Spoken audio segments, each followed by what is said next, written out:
Hi, friends. Welcome to our gathering today. My name is Mallory Wyckoff. I serve as Associate Director of Philanthropy Communications with Search for Common Ground.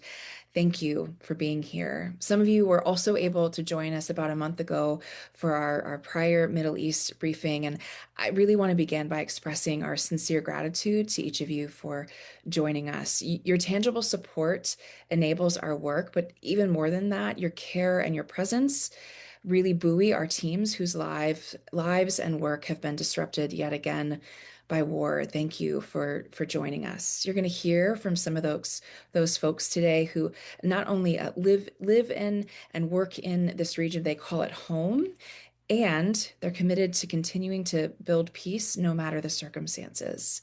Search has been engaging that work for more than 2 decades in the Middle East, where we currently have teams in Israel, Palestine, Lebanon, Jordan, Yemen, Iraq, and Syria, which means like today, as always, that the insights that you will hear come directly from those who know the region and who know the conflict dynamics intimately.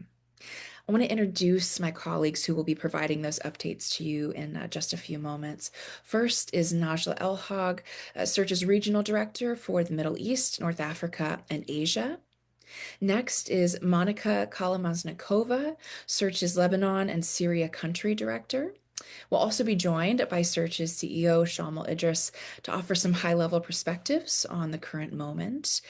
Najla, Monica, Shamal, welcome. Thank you sincerely to each of you for taking the time to join us today in the midst of all that you're navigating. Welcome.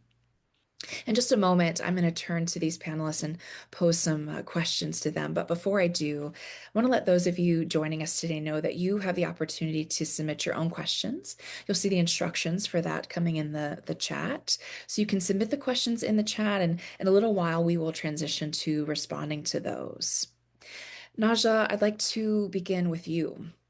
A month ago, you provided some updates from the ground about what you were seeing, what you were hearing from teams across the region. I'd love to hear what has evolved since then and what continues to stay the same. Thank you, and good morning, good afternoon, everyone. Thank you, Mallory, for having me and for giving me the space to share a little bit of what we see. And I do still remember last month when I shared some of the news we have, some of the signal, the concern, the shock, the fear, and the pressure we felt with our team and we witnessed as well. Since then, the violence has not only continued, it has intensified, both in scale and in human impact.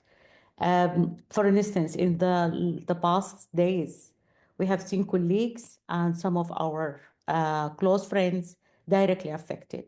Some have lost close family members.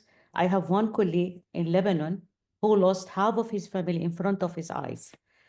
His house was attacked, and in front of his eyes, he lost his sister, her kids, and her husband.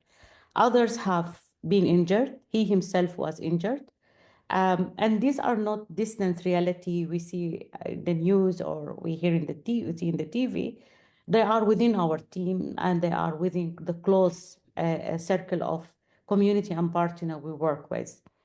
And even where there is no direct impact, people are affected by the flow of bad news and uncertainty.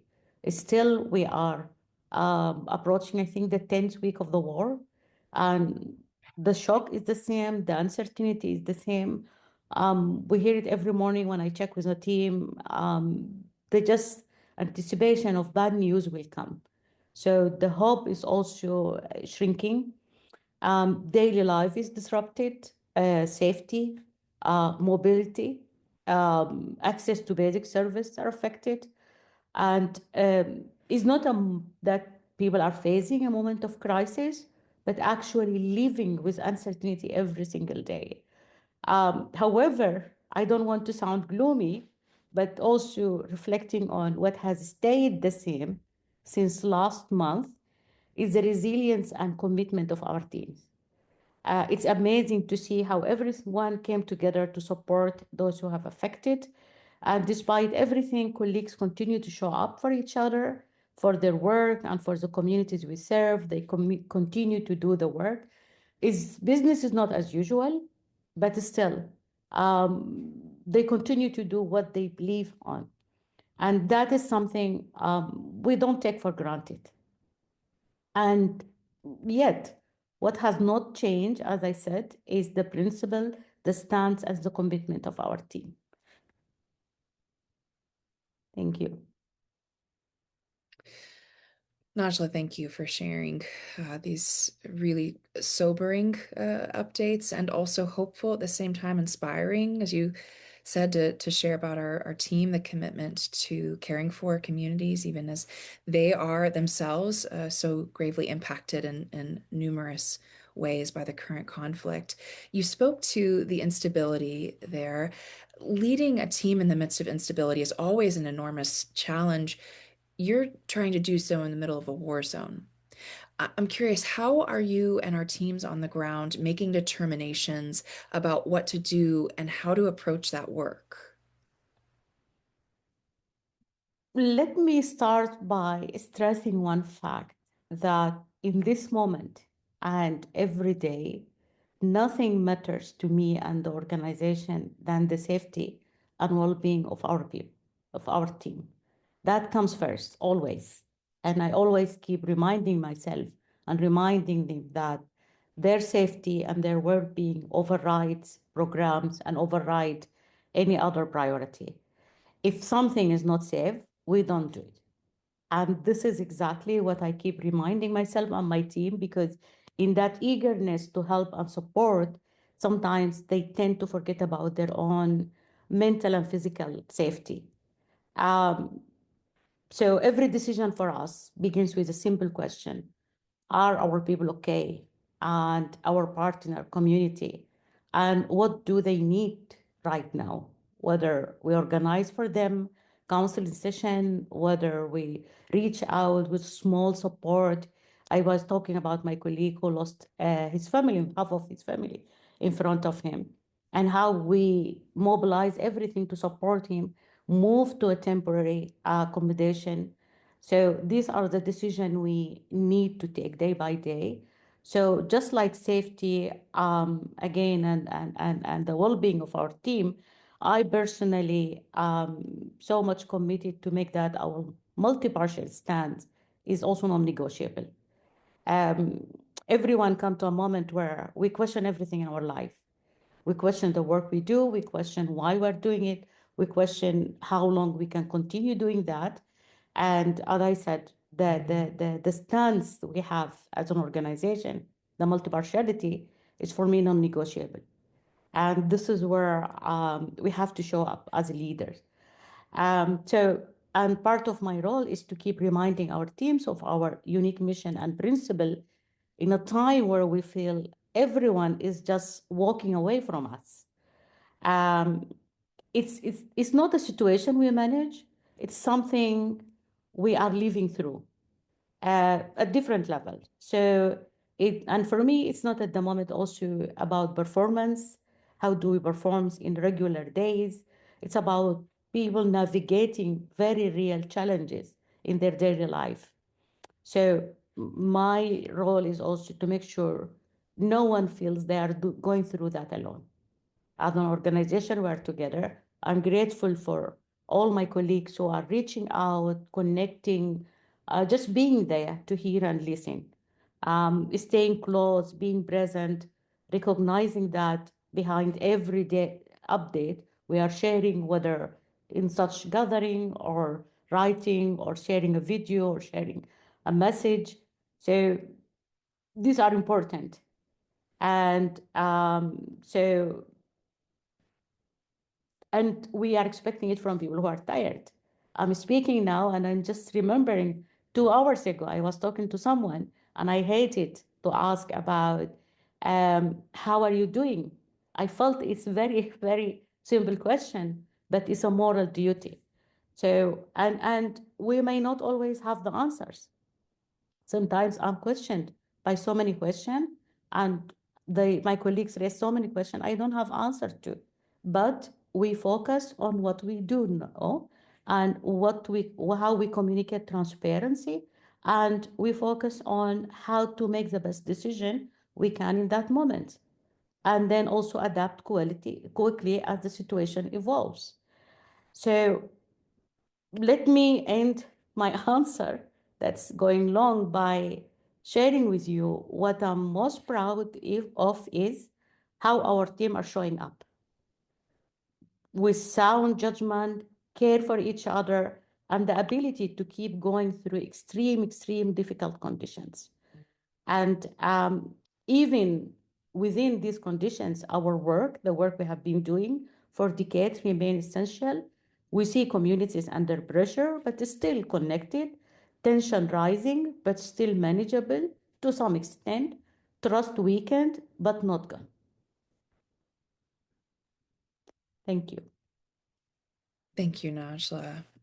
We were able to share a few photos as you were talking, just showing a couple quick examples of what just daily life and survival is looking like for folks. And as you highlighted so well, this is true for our team members, as they're not only looking to preserve their safety and that of their community, but also to preserve, as you said, that multi-partial stance and the trust that is built across those differences, not only in the communities where we're at work, but within our teams themselves. I appreciate you highlighting the continued effort and energy and commitment it takes to preserve that, always and especially so at a heightened moment like this. Monica, I'd like to transition to you. We can read reports about what's happening, but it's really hard to fully comprehend the toll on ordinary people, as we said a moment ago, our teams included. What kind of impact is the current war having on the communities that you're working with? What are you seeing? Good morning and afternoon to everyone. Thank you for having me here. Yeah, I have to echo everything what Najla said, and I think that I would describe the situation by uncertainty and fear in the communities. Fear what can come next, because sometimes what we see in the news are the numbers, the highlights. Sometimes small incidents for us in terms of the numbers are not always reflected as the headlines in the news. But and we saw a lot of news about 8th of April, when 300 people been killed within 10 minutes, and including 10% of children, and 1,300 people being injured. But this is not only the day when this violence happened. It was happening since the beginning of the war, even before, and there were so many families which were losing their family members, which were losing their houses on daily and regular basis. And this is something what we don't see, something which is not always in the headlines, but it's impacting the people on the daily basis. But I would say that 8th of April, it was the worst and deadliest day since the beginning of the conflict. And I think that the impact on the communities, it's total and absolute feeling of the being powerless. There is so many people which are trying to help. There is so many initiatives. There is so many people in our team, and even if they do a lot, they know that they don't do enough. They know that we as a community globally, we failed because we didn't manage to protect those children, those women, those people which been killed.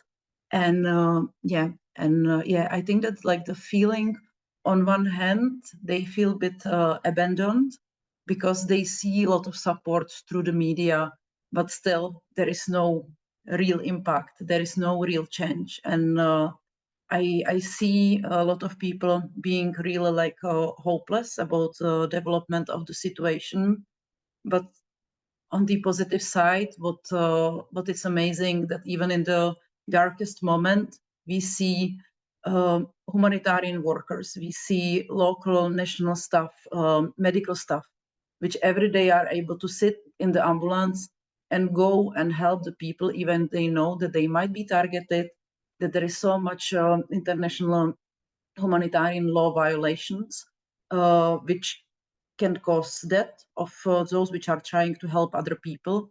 And we still see a lot of brave people, a lot of people which are sharing their houses with displaced population, even they are afraid that it might cause like another, like, like the basically targeting of those families which are escaping from mostly affected south of Lebanon. So we see number of initiatives which are helping to each other, but also like a lot of fear, loss of hope, but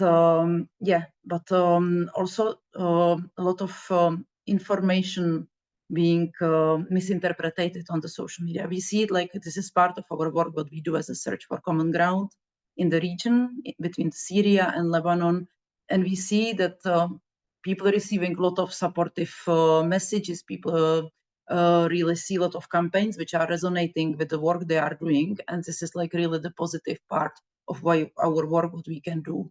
But there is also like the negative part of the social media, which we all can see. And people usually rely a lot in those moments on the social media because there are no official and validated information about the conflict, about the impact, about the security incidents.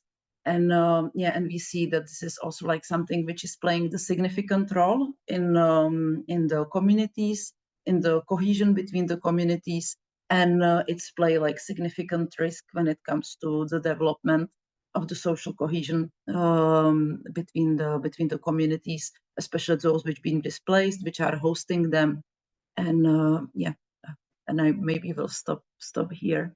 Thank you. Thank you, Monica, for these again sobering and also some inspiring updates as well. Just to think about the ways that people are seeking to do good work and care for one another. You began to speak there about the social cohesion between and within these communities. I want to ask you about that, and specifically about polarization, because violent conflict is often both a result of and a catalyst for really extreme polarization. How do you and our teams help people in Lebanon and Syria resist those narratives? How does our team itself resist those narratives? Thank you for this question. I would say that despite our like mandate, it's around peace building and social cohesion. We still recognize the importance of addressing the basic needs of the communities in this like the first and early days of the conflict.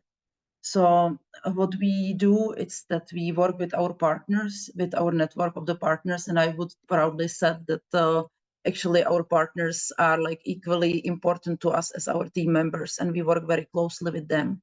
And like a big part of our work, it's really like supporting the frontline workers.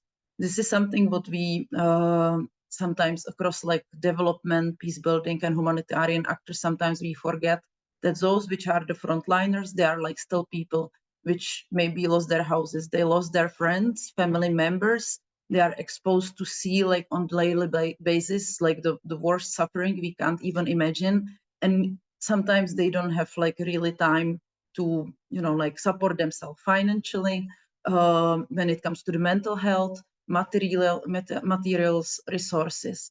So I would say that, our support, part of the like the kind of humanitarian intervention, which we are trying to do in the first day of the intervention, it also goes to the supporting humanitarian and like the frontline workers and peace workers in the communities. When it comes to like our traditional type of work, as I explained, we work across the region, like across Lebanon and Syria, and we are also supporting our partners to understand what is happening in online space, because we see it as a possible indicators of like kind of like the early signs of the possible violence or the community tension. So a lot of our work, it comes also from this information sources, which are, I have to say, sometimes very worrying. We see a lot of misinformation, disinformation, and but it's great to see that our partners, our team, is able to provide like really big amount of the information and guide the humanitarian workers when it comes to the intervention and give them like the direction where is like need for the support, where is the need for the social cohesion and peace building activities. On a personal level, I would say that all the organizations and all the initiatives which are responding to the crisis, the people are on their edge in terms of the resources, in terms of the energy, also in terms of the motivation, because it's very difficult to be motivated respond to the conflict. No one see the end of the conflict anytime soon. So like everyone is like exposed to like extreme stress and uncertainty, and we are trying to combine also our like program focus on humanitarian response and media and digital peace building with mental health and psychosocial support activities. Thank you so much, Monica. Appreciate your insights and updates there. Shalma, I want to transition to you for a few moments. So as we hear these updates from Najla and Monica, I'm wondering if those who are joining today might feel skeptical about the possibility of anything ever really changing in the Middle East or elsewhere. War and violence seem to dominate so often. And yet, you lead the world's largest organization dedicated to building peace. So, what would you say as to the impact that an organization like Search can really have in today's geopolitical landscape? Thank you.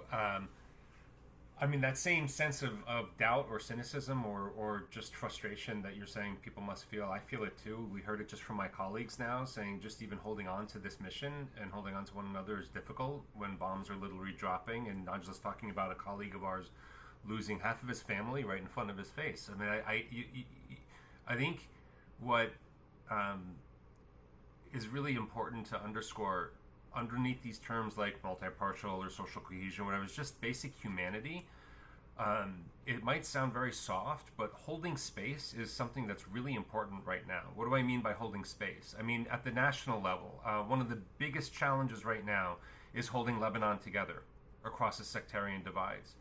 There are negotiations that, one part of the government has said it's entering into with Israel. Another part of the government is absolutely opposed to. This is a country that has been riven by extraordinary civil strife and civil war in the past. And the confessional governance that you have in Lebanon right now, where, the president is from the Maronite Christian community, the prime minister is from the Sunni Muslim community, the speaker of the parliament is from the Shia Muslim community. That and all the delicate balancing act that you have there means that when there are divides over really profound and existential questions, will people be able to return to their homes in southern Lebanon, for example? They really threaten to tear the whole country apart and plunge it back into civil war.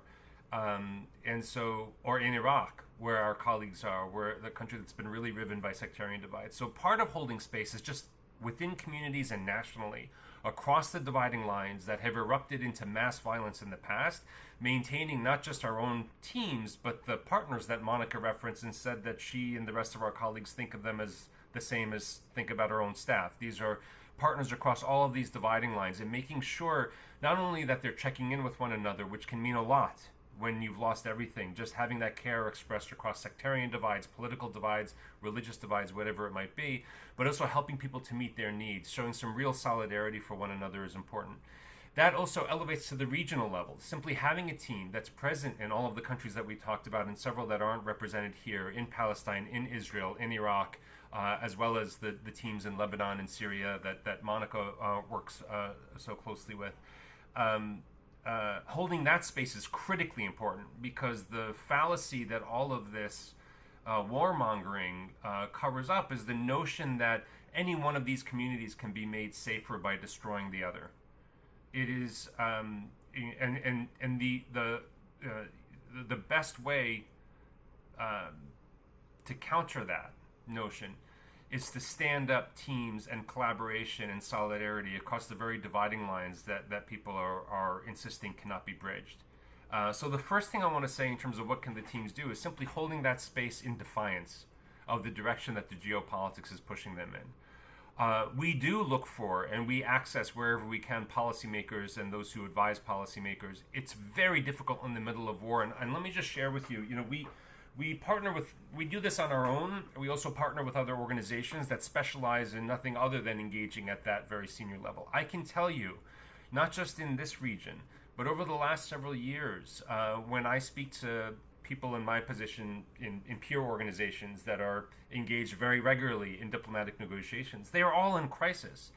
They are seeing the fact that we have not had a comprehensive peace agreement in any context anywhere in the world really since the Colombian peace accords over a decade ago. That what we keep getting are these ceasefires, many of which are not actually ceasefires. You see people continuing to be killed in the midst of so-called ceasefires, certainly in this context, but also elsewhere.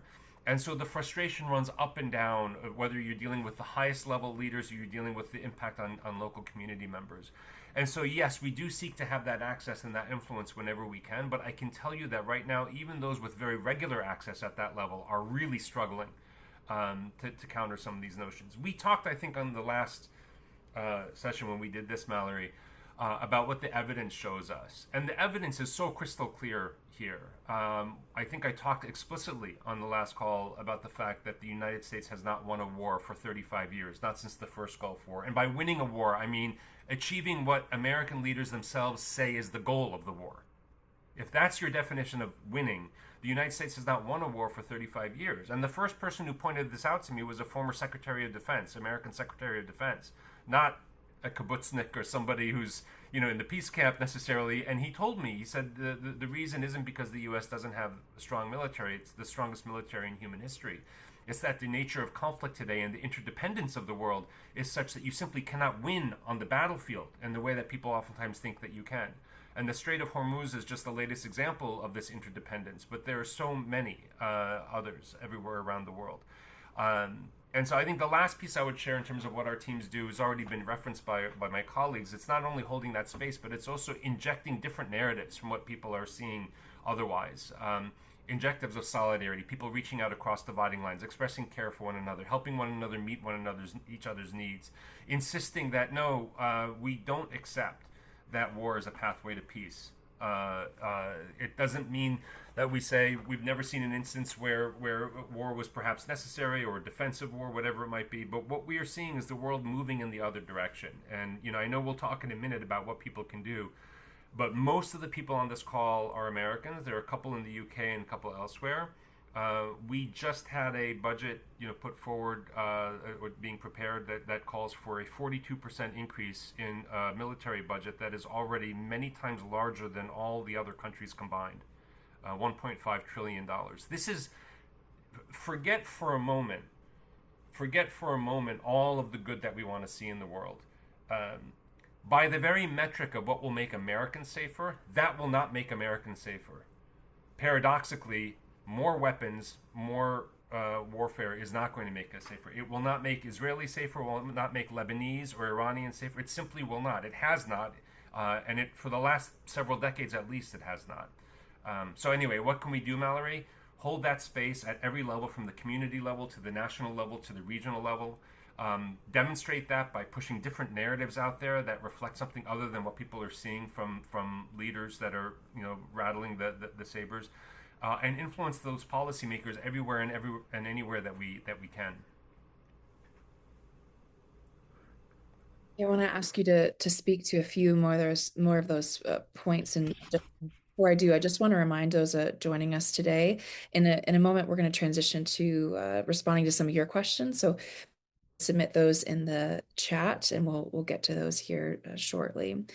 So Shalma, you began to speak to this briefly, but we're weeks now into this war. We're several days into this agreed upon ceasefire that I believe as of now excludes Lebanon. What's the most pressing need right now? How can those who are joining us today really best step in and support our teams?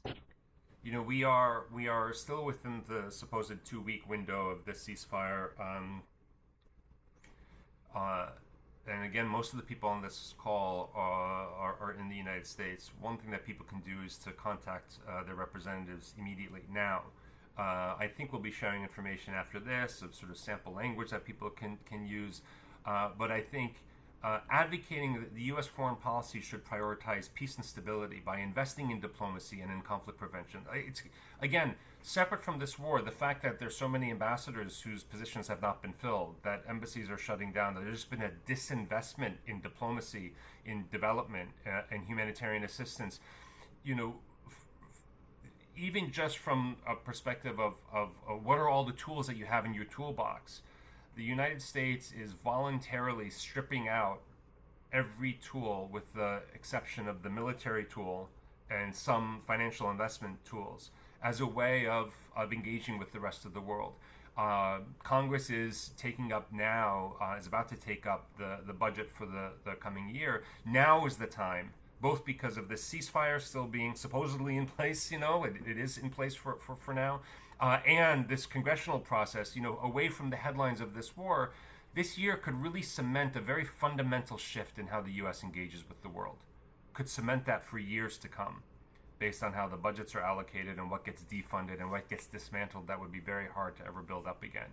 And so, contacting your representatives, urging that the U.S. That Congress should ensure that U.S. foreign policy prioritizes peace and stability, maintains some of these tools to prevent violence and build peace, I think is going to be really critical.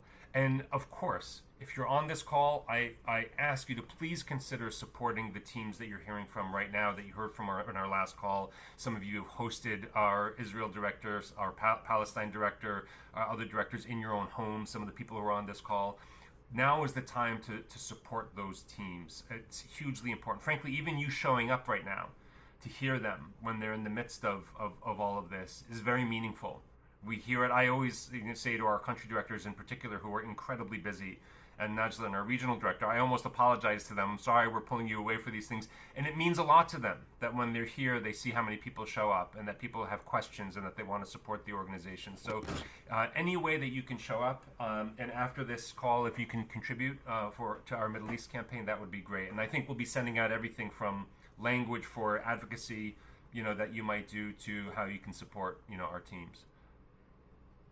Yeah, absolutely. Thank you for those invitations, Shama, and agreed. As we offer these invitations to those of you joining today, we want to really help you feel supported in doing so. So in a follow-up email after today's call, where we share the recording from today's discussion, I'll also be sharing some helpful links, some suggested language for if you do contact your representatives. So again, to help you help support our teams and the work that we're seeking to do. Thank you for all of that, Shama. I want to transition to some audience questions and answers. So this is open to just Shamal, Najla, and Monica. We've had a question come in about the different kind of levels at which search can work to excuse me, can work to build peace in the face of such global conflict and destruction. They're curious, is it best to work with communities and individuals kind of at a smaller scale? Is it best to work at a larger scale, levels, something in between? How would you all speak to that in terms of what you see and do and prioritize? I'll say something about that, and then Monica and or Najla or others, can I think we might have talked about this on the last call, but I think one of the real challenges that we've seen, and part of why I was referencing partner organizations that we work with that work almost exclusively at the senior, policy level, the gap between who has authority and who has influence has never been this wide, I think, in human history, and it's just growing more and more every day. So the people in positions of formal authority, presidents, prime ministers, even CEOs of companies, you need to be able to engage at that level, and we do. But increasingly, there are a whole slew of people who have influence, who might not be in positions of formal authority. People who have large following on their podcasts, who have a huge social media following, people who are sparking and influencing movements that mobilize hundreds of thousands or millions of people.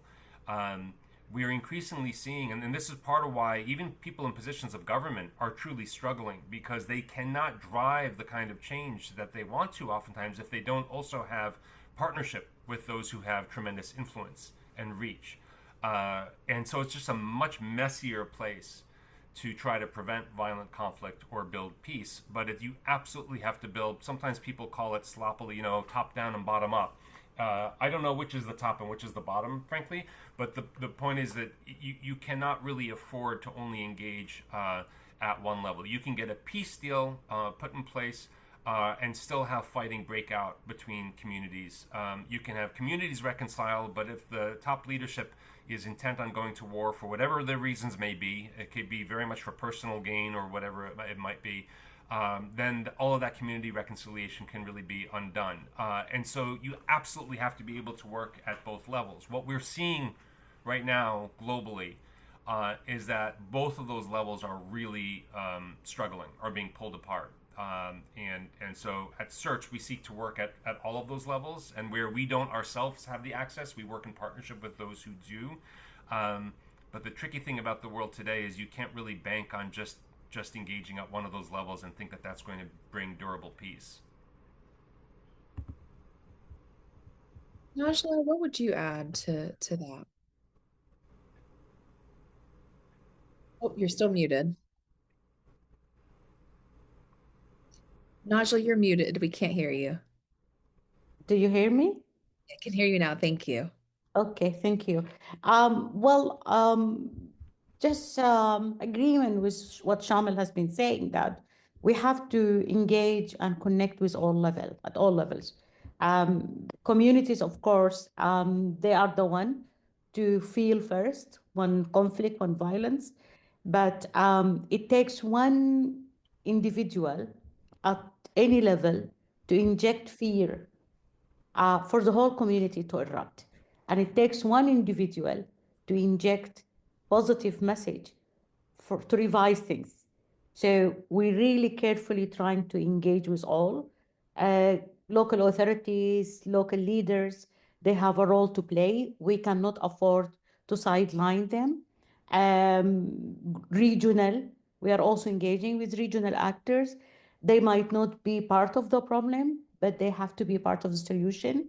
And we also engage with international actors, international community. Moving from country level to regional level to international, meeting with policymakers, with officials at different levels to make sure that action and reaction are coming from different directions. So we cannot exclude one level, but as I say, community are the one to react quick and to take charge of their daily reality. Thank you. Monica, anything that you'd want to add to that? Absolutely agree that the importance is to work across all the levels. But on the country level, on the mission levels, I see that the majority of the people we work usually comes from the communities. And sometimes when it's like day-to-day work, sometimes we see that, the peace building goes slow. Like it's not something which brings change from one day to another. And sometimes we see that it takes like weeks to prepare maybe some policy paper, introduce it to like government representatives. But what it's amazing that even in such very difficult moments as war or conflict escalation, those people which normally work on something which takes like weeks, they've been activated in countries like Lebanon or Syria from one day to another, and their impact is amazing.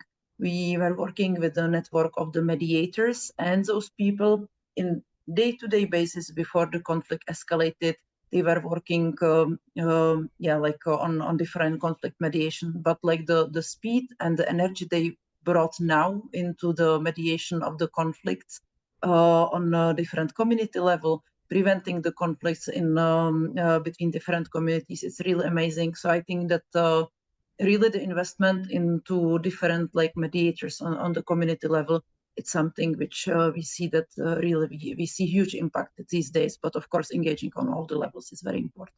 Thank you. Really helpful. Thanks to each of you. Monica, I want to stay with you for a second. We've had a question come in related to the partners that we work with. So I'd love to hear from you and your role overseeing our work in Lebanon and Syria. How do you make determinations about the various partners that we might work alongside in unique and also parallel efforts?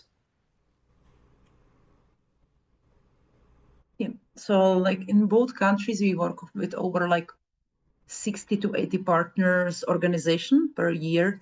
And yeah, and we really focus from like a bigger, like really well established organization with access to like different decision makers, with access to policy makers. And we are trying to strengthen their capacities. But also like in parallel to that, we work with really grassroots organization, which would normally have big difficulties to find someone even like to be aware about their initiatives, and this is a very impactful part of the work.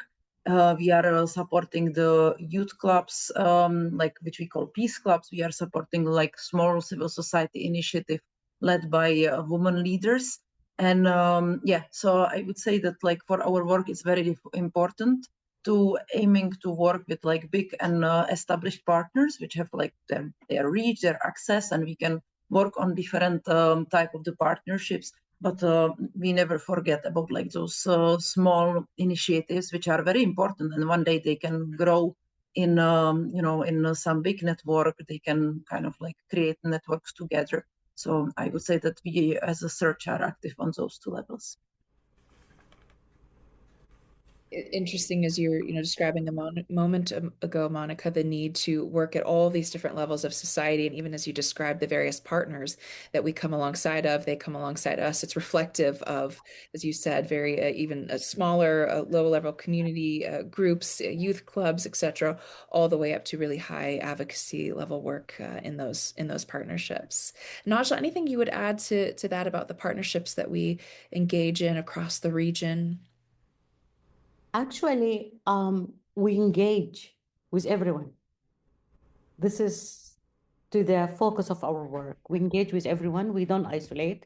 We see the impact of isolating one group from another, which sometimes can turn to be very negative and risky to our work and our team. To engage with doesn't mean we agree or align together in principle, in approach, but this is something unique to search that we are also looked at as solid and credible convener, can bring different actors from different background. We bring in community leaders to sit with policymaker. We have even brought youth group from Palestine who were so much against the two-state solution to come and sit with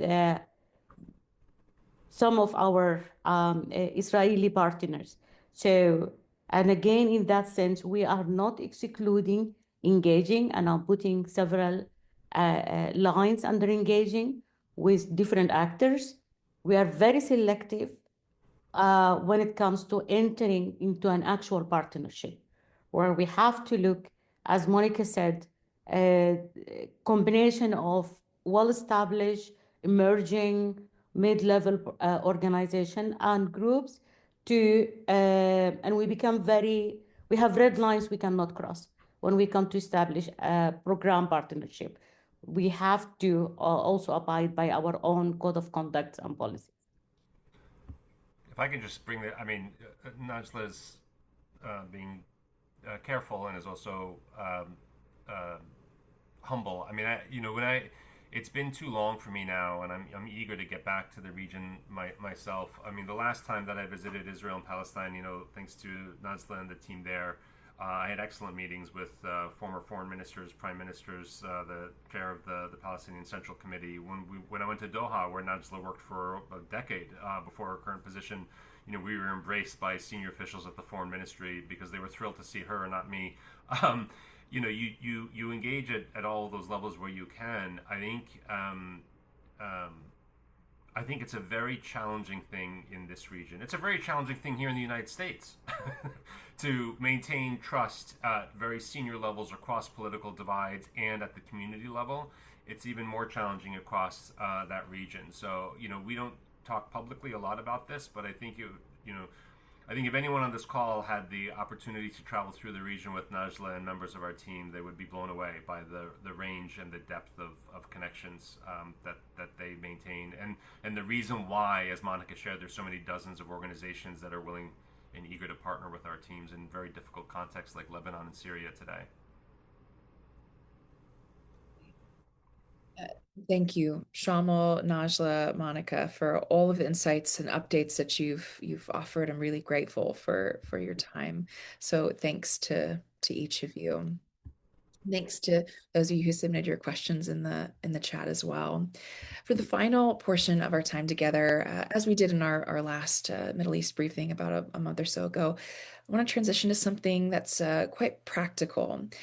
Here and elsewhere, you might have heard Shamal talk about the sense of kind of this rising tide of peace builders, people who are really beginning to recognize the futility of violence, reject it as a means of addressing problems and working to build trust and connections across divides. And perhaps you affirm those convictions as part of why you're here today, and you're looking for support or insight as to how you can live out those convictions. And so to help us do that, I've asked my colleague Sadia Qureshi to join us. Sadia serves as Senior Officer of Community Engagement and Trainings for CGUSA, which, as you might know, oversees all of Search's US-based work. Sadia, welcome. Thank you for being here.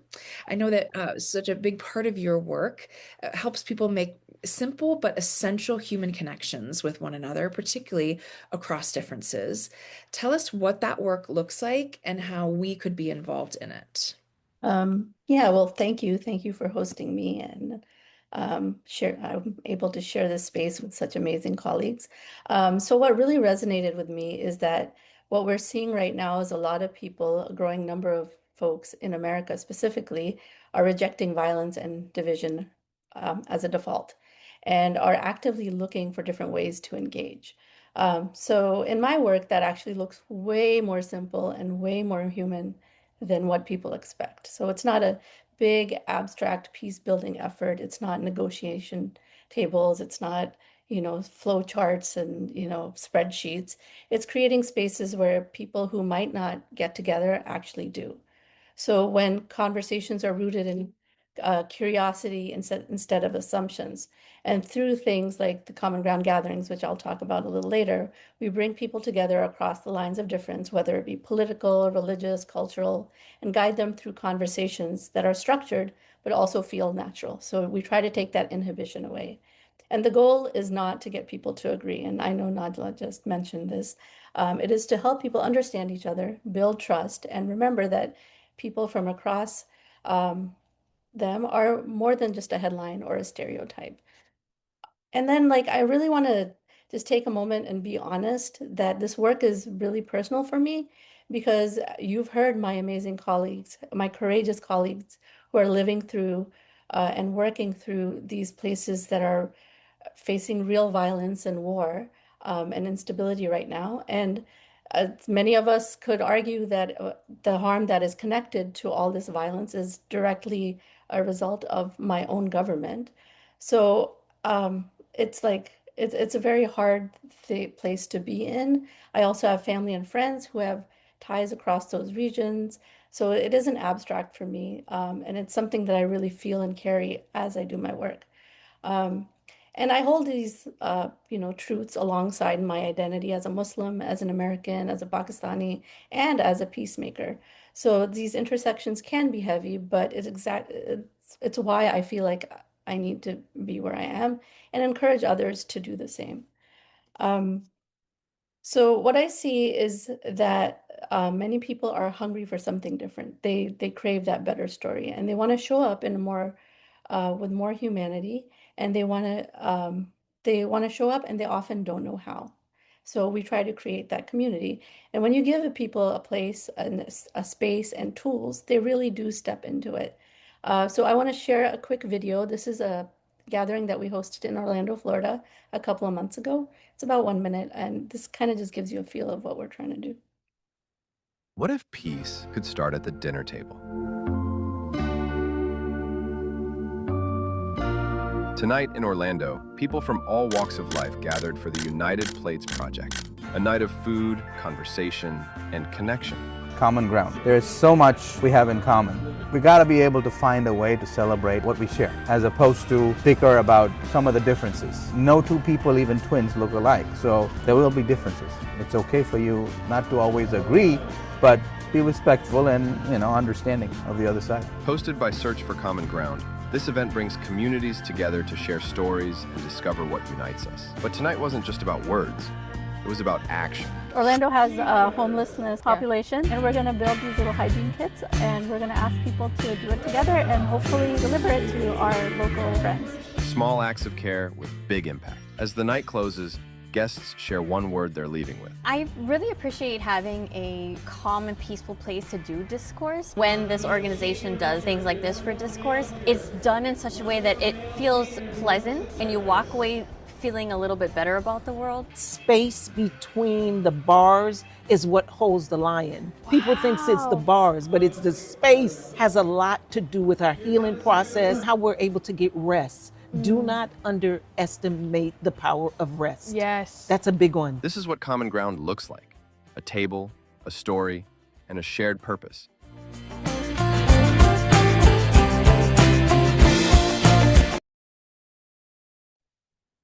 Yeah, so it's that simple. It's not always easy, but it's very powerful.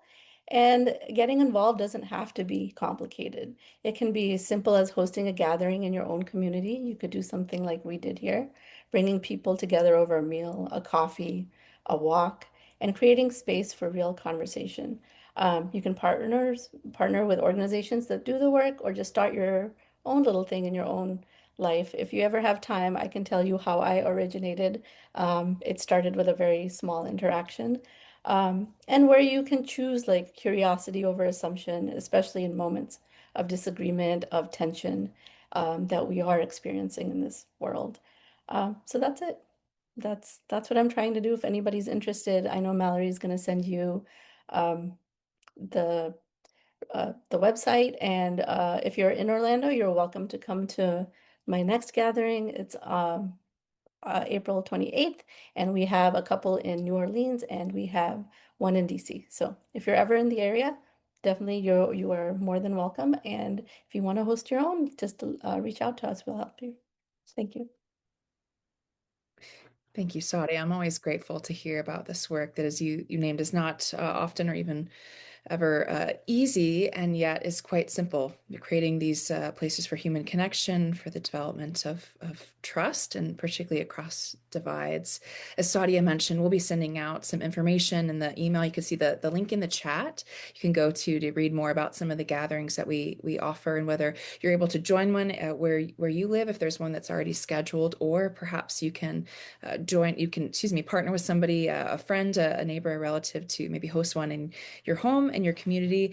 If you do that, we want to really make sure that you feel supported as you do, and you've got some tools to be able to do that. And so we'll be sharing more information with you in the follow-up email about how to do that. Friends, we've gathered once again to discuss so many circumstances that are absolutely bringing such grief to our hearts, to our minds, as we long to see every human being live in a safe, just world. I was struck by two images today. The first, seeing small children in some of those images, and their mothers and fathers carrying them to safe places. And then seeing this small little one in the video that Sadia shared, who was sitting in her dad's lap, presumably having this meal with people who look and think differently than her family does, and thinking about the stark contrast between those two images. Again, we feel the grief because we long for every human to live in a safe and just world. I hope that what you've heard from our panelists today offer a reminder of the many people who are really seeking to build that kind of world, even as the current one crumbles around them in so many ways. I hope we've been able to offer you some meaningful ways that you can join in and be part of that work. I want to highlight those really briefly once more. As Shamal shared, we're continuing to raise emergency funding for our Middle East teams. If you'd like to tangibly support some of the peace builders that you heard from today, you can do so by clicking the link that you'll see in the chat, scanning the QR code on your screen. That will take you directly to the page where you can tangibly support our teams financially. Second, you can support our teams in this work by contacting your representatives.